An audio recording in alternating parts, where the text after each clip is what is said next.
This video is long overdue. Earlier this year, I asked you guys to send me in your questions so that I could answer them, and we are just gonna get into that today. I have a bunch of screenshots on my phone from your Instagram questions, YouTube questions, and TikTok questions. So I'm just gonna go through each one and answer as many of them as I can. A bit of updates though before we get started. I really want to get back more into long form content. I really want to get back more into YouTube content. Last year I only posted like one, two, three videos here, long form. And for the most part, it's been shorts. Some of my shorts are actually not even updated. I'm mainly posting on Instagram, TikTok, and Facebook. I want to change that. I want to get back more into YouTube content creating. For the most part, for just creative fulfillment. I do see the practical side of focusing on short form content since I am trying to make a career out of this. But I miss YouTube and I miss long form content. It's more work, but yeah, this video is a warm up for me. I do think that part of the reason why I haven't been making YouTube videos is, I think a big part of that is I've also been exploring a bit more my own social media identity, so to speak, what I want to share, what I want to talk about. If you're following me in the short forms, if you're following me on TikTok, Instagram, you'll know that I've been sharing a bit more about my other hobbies besides Filipino martial arts, and I think I want to bring more of that into YouTube as well, into long form. And I don't know how I'm gonna do it exactly yet, but I have ideas. So yeah, let's just get started with this. Okay, so first question. How long does it take to fully master arnis? I've always wondered how long it will take since I have been learning and practicing arnis for a month now. I'm also learning a bunch of other martial arts, so I want to know how much or how many years it takes to master it. Well, first of all, I don't feel like I've mastered arnis, so I can't really say how long it would take. I also don't believe anyone who is an expert of arnis could really say they've mastered it. I don't speak for anyone specifically, but that's just my take on it. Because I think there's always something to learn, there's always something to reinvent, there's always something to innovate on. And so for me, being a master of arnis or an expert is someone who is constantly learning. I like to identify myself as someone who's constantly learning. I don't think there's anything I know or do that couldn't use improvement or can't be changed or could be questioned. So for me, it's a lifelong learning process. That's my answer to that. I will say you can get good at it in a couple of months of regular training, 2 to 3 times a week. So maybe that's a more straightforward answer, but mastering it, not really sure. From the same person, is arnis related to Kali? Okay, so I do have a longer video on that, which I will link somewhere up here. I forget which side it goes on. I think I get to choose later when I edit. But yeah, I'll link a longer answer to that here that I made some time ago.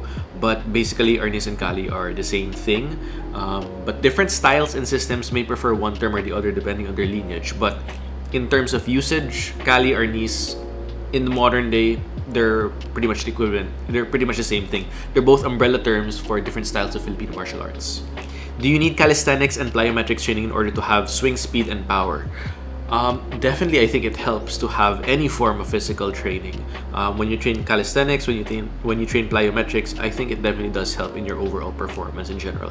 Not sure directly with swing speed and power, but definitely I think it helps. How do you handle injuries? I currently have tendonitis from Kali practice. Any tips on avoiding injuries? So for me, 2 main ways of avoiding injury. Number 1 is making sure that you're training with someone who is knowledgeable in handling injuries and preventing injuries. So this is your instructor or co-instructor. And second is also constantly educating yourself about how to prevent these injuries. How long did it take you to learn all those techniques? Like I said, it's constant learning practice. I'm always learning.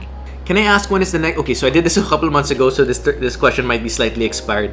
When is the next Pokemon TCG tournament, this April or May? What do you like about Pokemon? Do you have any tips to annoy your opponent or how to maintain the stability of your deck?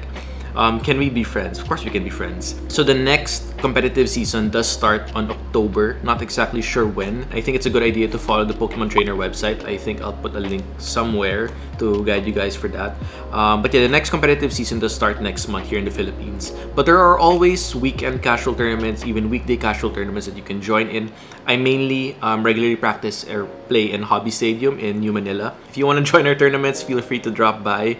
What I like about Pokemon, specifically with the card game, it's just fun. I like the cognitive exercise. I like that it's a different form of competition from my usual competition, which is usually physical activities. Yeah, it's just good fun overall, and I am competitive in general, and Pokemon is something I grew up with.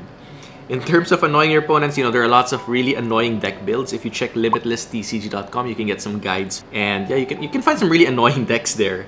And in terms of maintaining the stability of your deck, I think that really comes with experience. So first place for me to start is really just follow templates. When you get an understanding of how TCG decks work or Pokemon TCG decks work, I think you can start tweaking it for yourself as well. Do you have a studio where people can come study arnis under your tutelage, and what kind of therapy do you practice?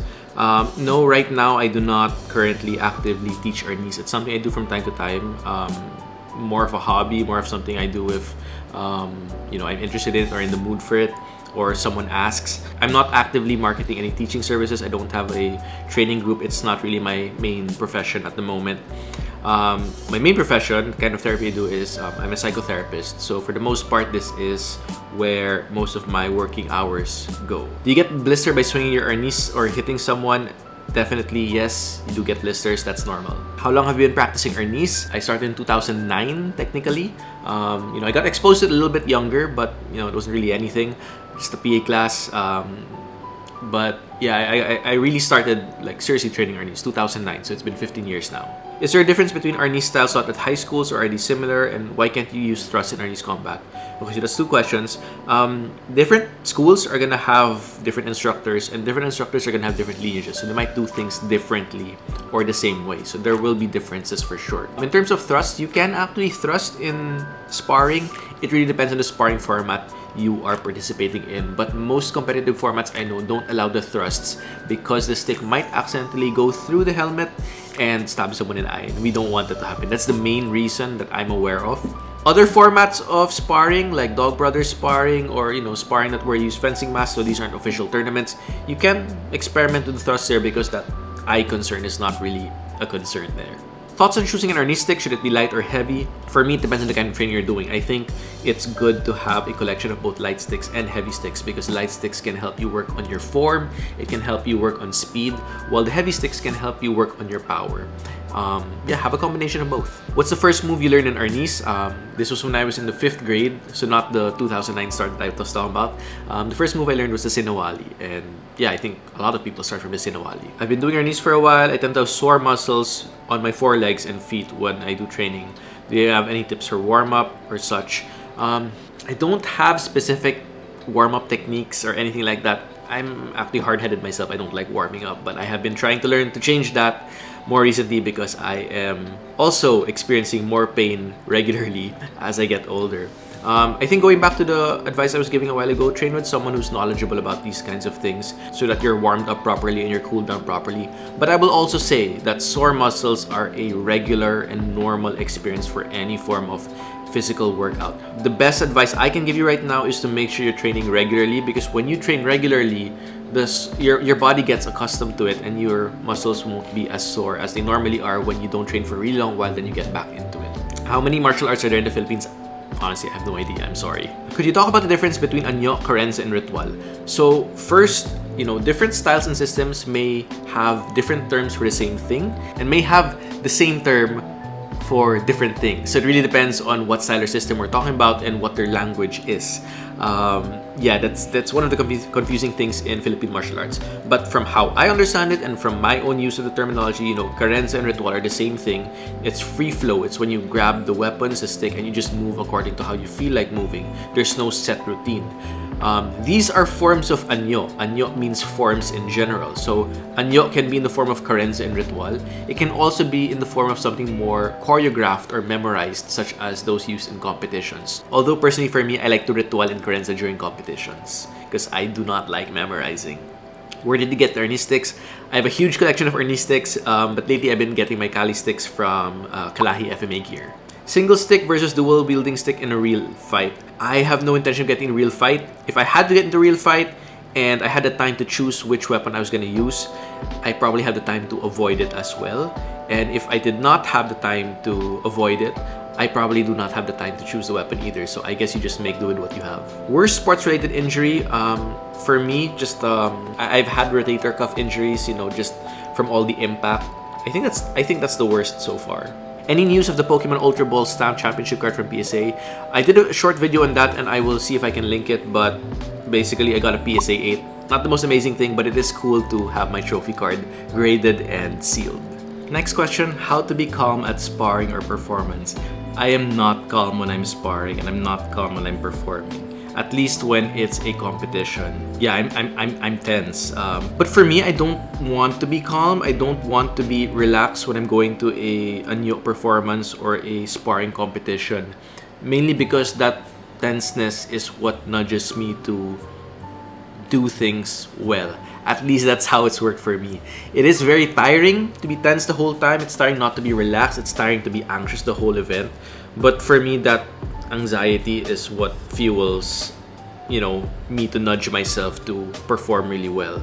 So I don't know how sustainable that is. I think maybe that's why also I don't compete in arnis tournaments anymore. I do still compete in TCG tournaments, and even then I'm not relaxed when I'm competing. But yeah, I'm not really sure how to give you advice on that because for me, not being relaxed works. So there. Which style of arnis do you train? My main foundation is kamao arnis. I have been dabbling with different things for the past couple of years, like the campo, pikiti, and things like that. But my foundation is kamao. That's the style that I started with. Any tips on how to improve your twirling of arnis? For me, just constant and regular practice. One thing you can do is if you like to watch movies and anime and things like that, while you're watching, just go around your room and just twirl the stick. Especially if you have the space to do that. The more you do it, the more you get accustomed to it, and yeah, it'll just improve over time. Were you an arnis player in high school? No, I started in college, so I was already 18 by then. When did you start practicing arnis and why? Related question. I took it as a PE class in college. I really liked it. I joined the varsity team from there when I discovered that there was a competitive side to it, and I like competition, so that's why I got started, and that's what's kept me going since then. Saang team ka po sa arnis? I currently do not have an affiliated team. I don't compete anymore, and for the most part, this is a hobby that I like to do for fun.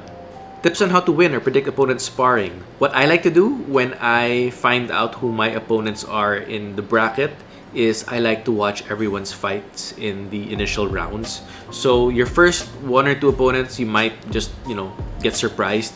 But if you watch everyone, you can try to pick up on everyone's movements so that when you do get paired with them, you can more or less predict their movements. Something you can do is while they're sparring, try to get into your form as well on the side somewhere and try to react to what they're doing. When they strike, try to block it, try to counter, try to avoid it.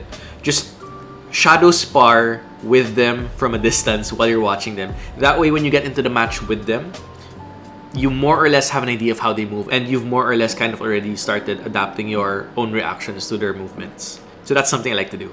Ano ang secret para gumanda ang nyo? Practice in front of a mirror. That's a huge help. You get to see how your form looks like, specifically from the angles the judges are watching you in. And yeah, just practice in front of mirror, watch your form. Retired ka na po ba?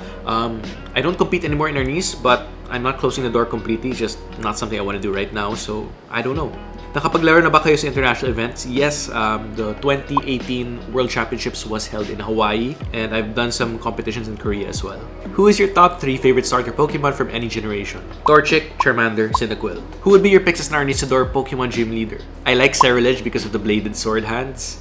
Let's put Hitmonchan and Hitmonlee there for fighting types. And maybe Snorlax, just because I love Snorlax. Have you been in a fight outside sports competitions?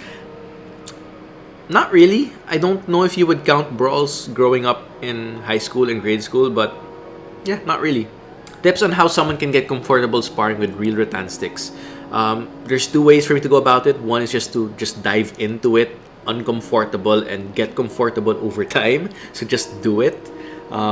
Or the other way around is to do baby steps, spar with padded sticks, spar with padded sticks with minimal armor, and then spar with the live stick. So you can progress into it or you can just jump right into it. But I will say this, I don't get into live stick tournaments, with the minimal armor and all that, feeling 100% comfortable. There's some tenseness to it. There's some, admittedly, there's some fear to it. I don't like getting hurt.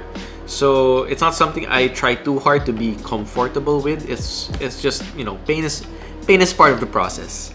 Any tips for those wanting to start competing in TCG tournaments? I think a great way to start, and is how I did, is to look for a play group.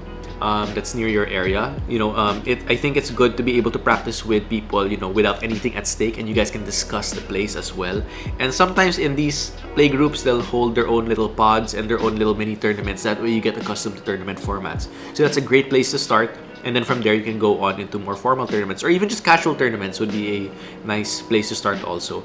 Personally, I like I said earlier, I like to play at Hobby Stadium, so they have weekly, weekend casual tournaments. You could try joining that and just learn from there.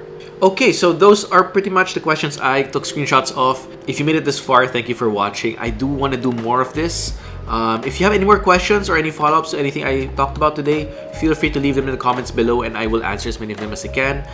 But yeah, till then, thanks for watching and I will see you in the next one.